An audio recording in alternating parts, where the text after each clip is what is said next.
Ang Senado po, meron na naman pampalubag loob sa mga tao. Akala niya yata ng mga Senado ito, mga kalibag, mga karayuma, na naloloko pa yung tao. Pakinggan natin ang pampalubag loob ng mga Senado. Wow! The Senate has always been referred to as the last bastion of democracy. National in scope yung constituency ng Senado. Pinapakinggan nila lahat ng mga opinion ng ating mga mamamayan. Ang senador, ang naglukluk ng tao, boses namin sila. Yung panunumbalik ng paniniwala ng tao, kung ano man na mangyari, meron ka isang institusyon na pwede mo puntahan. Yan. Nako! Totoo, dati yun, no? Dati yun. Di ba, mga libag, mga karayuma? Dati po, ang Senado ang huling hantungan at huling pag-asa para sa katotohanan. Ngayon po, ang Senado ang sandata ng sangkataihan. Di ba? Ang Senado po ang sandata ng sangkataihan. Di ba, paring Malyari? Dahil ka naman mong babae ngayon. Yung naibalik ng Senado sa consciousness ng ordinaryong Pilipino. Oh! Tingnan natin magsasalita. Ang Senado, ika nga, ang siyang nananatili at tumatayo bilang sandigan. Takbo. Sandigan, keso ganito, keso ganun, keso delay, keso. Keso mo mukha mo. Oh, may pinklawan dito. Shoutout sa mga pinklawan, ha. Alam mo, pinklawan, admin, independent, pinklawan, admin, pinklawan, admin, independent. Yan. Yan ang kailangan natin para mapalubog na yan Duterte. Buhan ng ating mga kababayang walang matakbuhan kung saan makakatiyak ang ating kababayan. Trabaho po namin na siguraduhin na ang mga pinapatupad na batas. Nako! Siguraduhin pinapatupad na batas, Jinggoy, 200 pesos. Nga. Trabaho daw nila. Ang ganda lang tingnan sa video, pero pag nagsasession na, tablado ang Pilipino. Papatulong sa inyo. Kahit anong unos, kahit anong banakid. Ang laban ng Senado. Yan, dito ako believe, mga piklawan, ha. Kasama nyo ako dito kay Risa Ontiveros. Kapag tumakbong Vice President, Presidente, baka suportahan ko pa to, eh. Diba? Oh. Alam mo, baka suportahan ko po, te. Unang-una, bakit? Nakikita mo kumikilos sa katotohanan. Pangalawa, Ontiveros, hindi political dynasty. Diba? Pangatlo, CPP, MPA daw. Si Digong nga, eh. I love you, MPA. Mga ungas. PDP nga, PDP kasama komunista. Pinakamalaking komunista sa buong mundo. Hindi sila naaalarma doon. Mga tanga. Kasama nila CCP, pinakamalaking komunista sa buong mundo. Mga abnormal.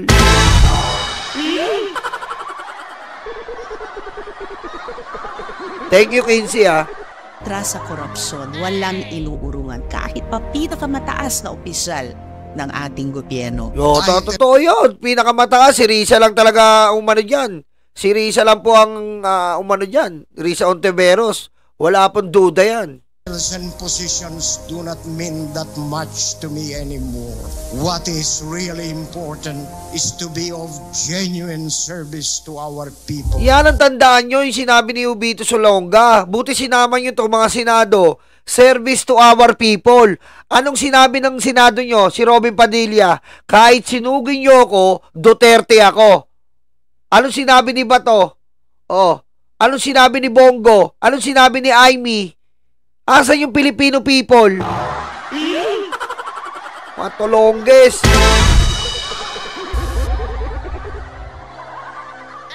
It's said that love cannot be O, kita mo yung baba neto, nakambalang.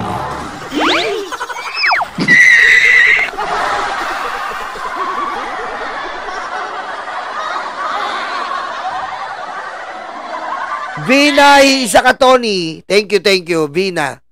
Tama ba yan? Senado ka, meron kang illegal possession of deadly weapon? Hindi tama yan.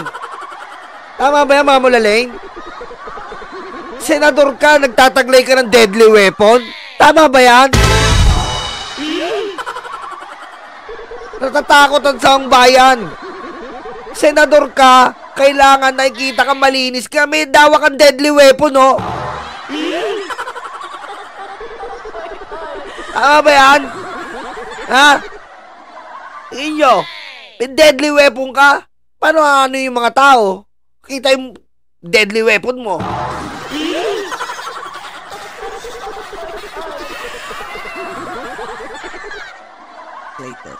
But we proved that it can be legislated. Oh, I mean...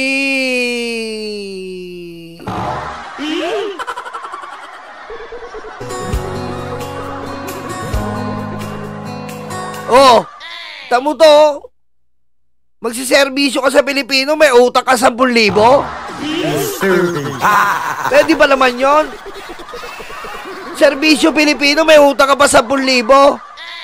Oh, mag-6 na taon na yung utang mo.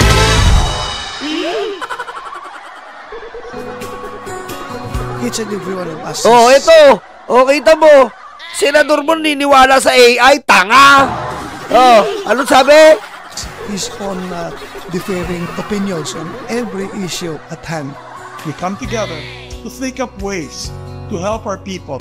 We have shown this foresight. Oh, eto, makajos daw. Oh, ginamit pa yung Sibak Party List, anti-corrupt, anti-political dynasty. Oh, kita mo, nasa likod pala niyang puyo, demonyo. Oh,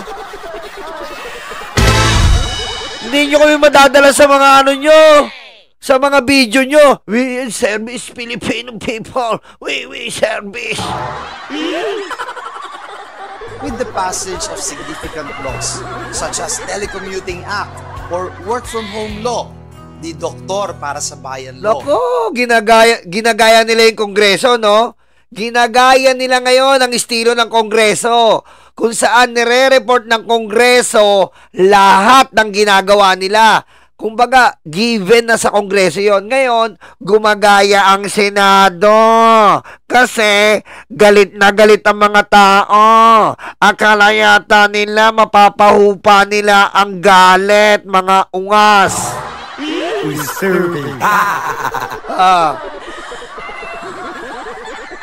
Akala nila po, mapapahupa nila ang galit sa video na to. Ito po ang nagawa ng Senado nyo. Ang kampihan ang mga tae. Hindi nyo mabubura yung Kongreso. Putik, kayo nga, takot na takot kayo mag-hearing. Mag-hearing nga kayo ng 18 hours. Baka tulog na kayo. Oh, Ruel Arrogante, salamat. Universal Healthcare Act wherein the intention is to give access. Oh, ini-explain pa nila, oh. Universal Healthcare Act. Good quality healthcare for all Filipinos. Oh, tingnan mo, tingnan niyo po yung set ng video. Baka mahirap, trapong-trapo. Tingnan niyo yung set ng video. Baka mahirap, trapong-trapo, masang-masa. Financial burden. The Senate also allocates. Oh, eto ang malupit. Alam mo, Grace po, pinagmamalaki kita.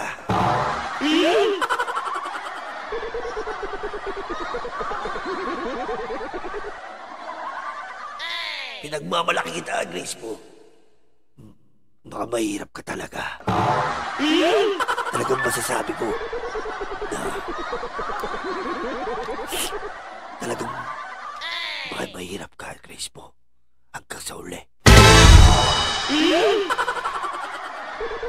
Oh, siya ang passport. Sabi nung mga DDS, si Digong daw tanga. Si Grace po ang passport, nag 10 years, mga inutil. The Department of Health so that those that are in need of financial assistance when they go to the hospitals, the government is able to help them. Marami ng mga bagong batas na nagawa sa Senado na tumutugon sa pangangailangan ng panahon. Susmiyo! Fernando po Jr. pa rin ako! Ayoko sa mga erap! Fernando po Jr. ako kahit hanggang sa uli. Ayoko sa erap. Kayang pagbibigay ng libre o abot kayang edukasyon?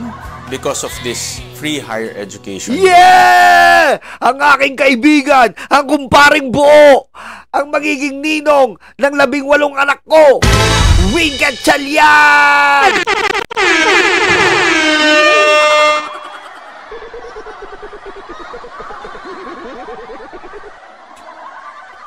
Ang dumadaan, kahit saan parte ng EDSA, pwede ka nang dumaan. Ganon kita kamahal. Ha?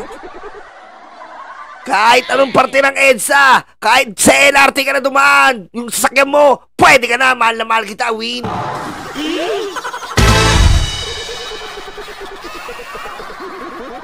Yan ang kumparing buo ko.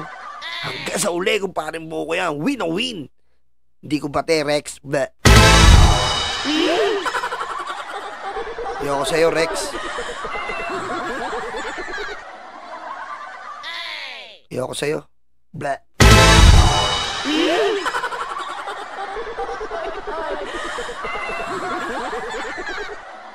Yung less than 10% ng poorest of the poor, ngayon ay almost 60 to 70% na nakakapag-aral sa kanila in our state universities. At ang isang partikular na tinututukan ng Senado sa ngayon ay ang ating soberanya bilang bansang Pilipinas. Ang ating soberanya at ang ating mga likas na yaman ay bahagi sa pamana sa mga kabataang Pilipino. At dapat si Risa Ontiveros, sinasabi mo yan sa mukha ni Bato, ni Bongo, tsaka ni Robin. Tutukan natin ang soberanya, mga inutil. Mga maka-China. Mga PDPing tanga. Dapat sinasabi yan ni Risa Ontiveros sa harap ni Bongo, harap ni Bato. Oy, mga tanga. Tutukan natin yung soberanya, mga inutil. Kukuha kayo ng PDP, makipag-partner kayo sa CCP. Mga tanga! Pa, nasusunod ang mga henerasyon. I don't think it is easy and it is correct to just refer to the biggest change. Yan ang mga magagaling, change is something we deal with all the time.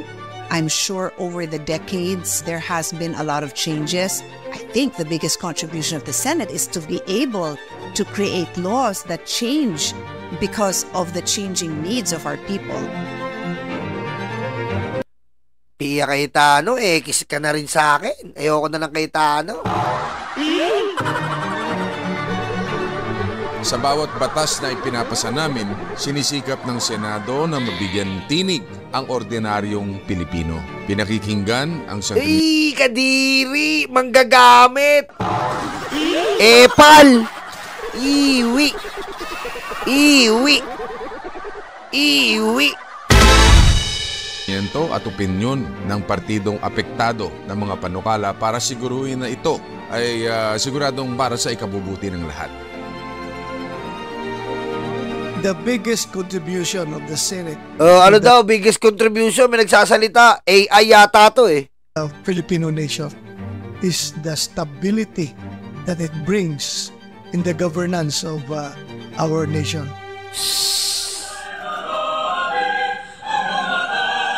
Alam mo, no? Parang yung pinagsasabi nila hindi akma sa kanila, no? Parang walang dating, no? Tingin nyo, walang dating, no?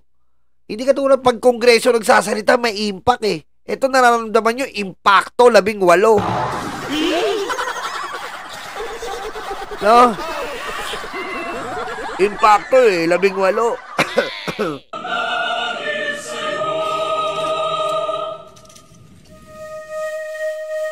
By being... Naku, wala na yung Senado. Naloko na tayo. O, yan lang muna. Huwag na natin ituloy kasi magsasalita na naman si Bato.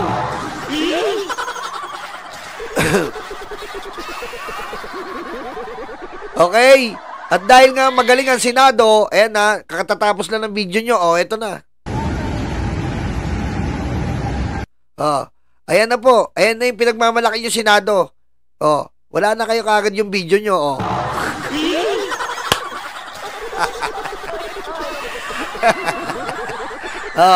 Ayan na po ha. Pero mo, ang ganda ng pagka-edit ng video nila. Kita mo, galit na yung tao. Sabi ko sa inyo ang ganda pa ng edit nyo. Ang Senado ay kailangan ng mga tao. Ang Senado ang sandigan ng mga mahihirap. Ang Senado, yan ang Senado, ang totoong buhay.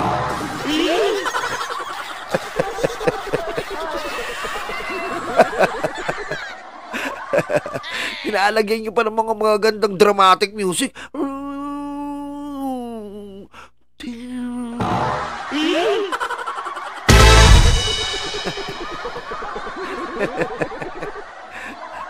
Yan ang Senado. Ayun ba yung sinasabi nyo, gusto kayo ng mga tao? Ay ba yung sinasabi nyo, may impact kayo sa tao? Impact nyo, bias kayo?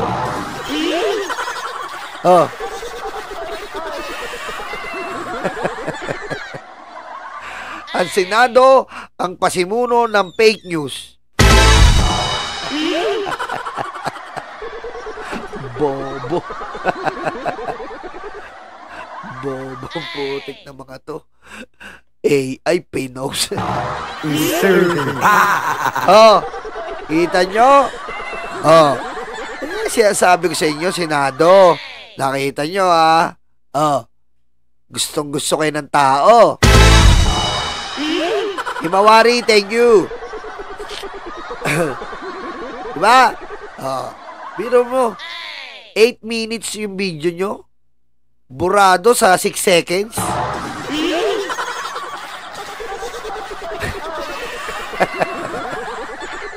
Yan Yan mga kabataan, nagsasalita na, mga senador. Baka naman, pwede kayo maging patas. Mga tolongges.